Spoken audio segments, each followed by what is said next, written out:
It's chorusinverse.com. King Famous is in the house, and we are still talking to Heidi Jo Yudis, who is a designated Linklater voice teacher up at the Academy of Acting, the Stella Adler Academy of Acting in Hollywood, California, and we're talking about The Voice. Heidi, are you there?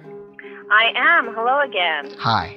Hi. So last week, you really, I guess, uncovered certain things that I thought are pretty beneficial, especially the part about humming. And is that why we feel so good in general when you hum a tune? Is it because you're actually giving yourself an internal vocal cord massage? I think that's definitely part of it. I mean, I think, humming a tune, music is always uplifting, and I think in general makes people feel good. But literally, vibration is healing. It has healing qualities, and on the basic level, like I said last week, you're giving your vocal cords a little massage when you hum. And, I think our bodies really like to feel the resonance and vibration. It's definitely, I think it has sort of healing qualities. And I know when I work with my students and we do vocal warm-ups, every time I've done it, probably thousands of times now. And I think every time I lead a warm-up afterward, people, their state changes. They feel better than they did when they started. They feel more upbeat, their mood changes, they physically often feel better if they started off with like a headache and a lot of the time, or some kind of, they're off physically, they feel better afterward, and they just feel more connected to themselves and of course their voices. But it's pretty amazing the power of vibration, and breath, and just sort of seeing how simply connecting to those two things can really shift people. Let's say you're someone on the road, someone who's touring, as often the case it is with musicians. Now, as a lot of us know, the road is a rugged place. It can be a rugged place. It usually is, because you might not be getting the right foods. You might not even be getting the right sleep. Right. So, what do you say to people that are on the road and traveling? What are things to look out for? Well, I think, hydration is a big one, and you're absolutely right. All the things that can kind of wear and tear the voice, definitely happen on the road. Lack of sleep does really take, an effect on your voice and on your vocal cords. So, when you're tired, your voice will definitely get tired. And things like alcohol and caffeine, which of course come up on the road as well, those also can have a really detrimental effect in the long run, because they both dehydrate, alcohol and caffeine. So it's like if you're partying hard, the night before, and then you wake up and you're drinking coffee during the day, you're really going to get dehydrated. And then, you couple that with a lack of sleep, and vocally you can really be in trouble really quickly. You can, your voice gets tired, or your vocal cords get hurt. So, I mean, honestly, one of the best things to kind of counteract all of that is water, as simple as it sounds, just because people tend to dehydrate, and, they don't realize how much the hydration helps everything. But, since we're talking about the voice in particular, it'll like lubricate and kind of open you up in your throat. So and it also counteracts the effects of the alcohol or the coffee. So it's like if you are drinking, or you drink a lot the night before, you want to drink as much water as you can, or non-caffeinated beverages, teas, waters, that kind of thing. Oh, tea is okay. Well, not herbal tea. Mm-hmm. Or a tea that's sort of low in caffeine. Because if you're drinking, if you're drinking caffeinated tea, it's basically the dehydrating effects are the same as coffee.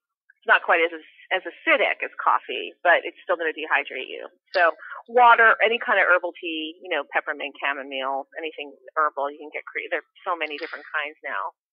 So the basic makeup of rock and roll is sex, drugs, and rock and roll. And there you go. If you're not staying up late doing your sex, you're gonna have to bump that to earlier in the evening.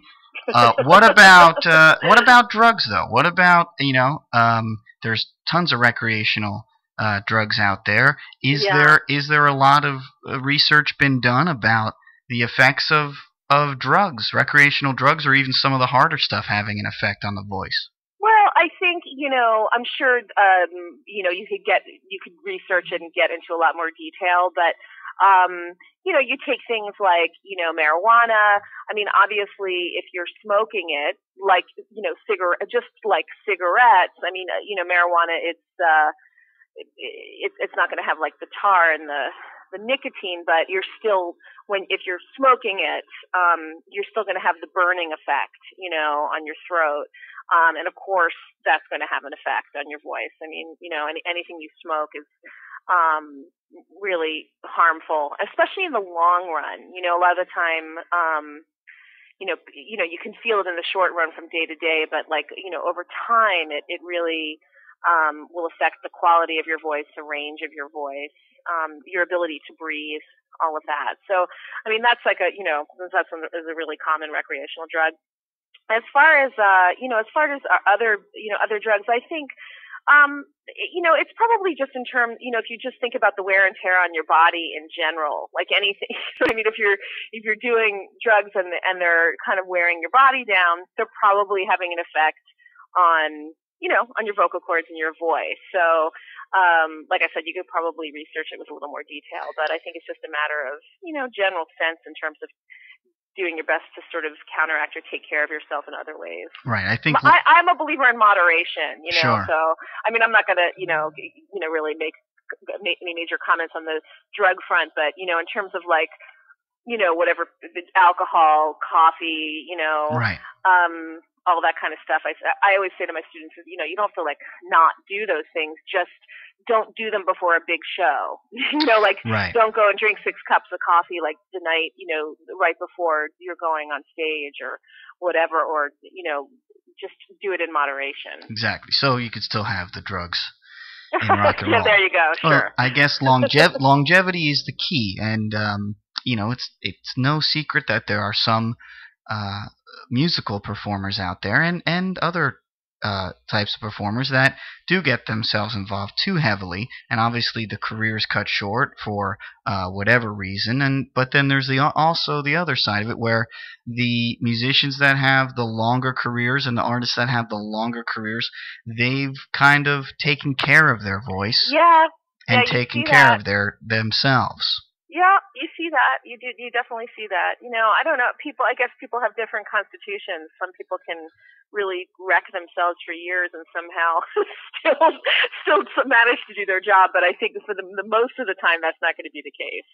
Well, Heidi, this has been another exciting adventure down the inner secrets and sanctum of the voice. And thank you for being our tour guide. Oh, you are so welcome. It was my pleasure. Well, hopefully we will have you on again very soon, because I will look forward to that. I've enjoyed this.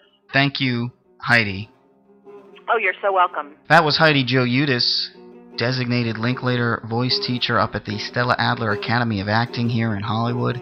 What insight we got. I wasn't even betting on those answers or any of that happening, believe it or not, but that's what you get when you're playing sometimes. So we thank her very much. Check me out at kingfamous.com. Always read and adventure into the world of chorusandverse.com. This is King Famous, and we're out.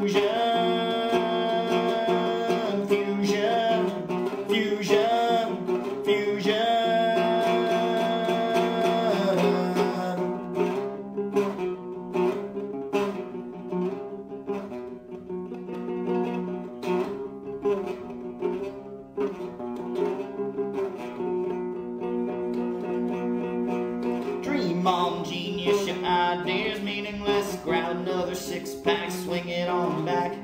Drive around the town, everyone is shopping. What on earth could they be looking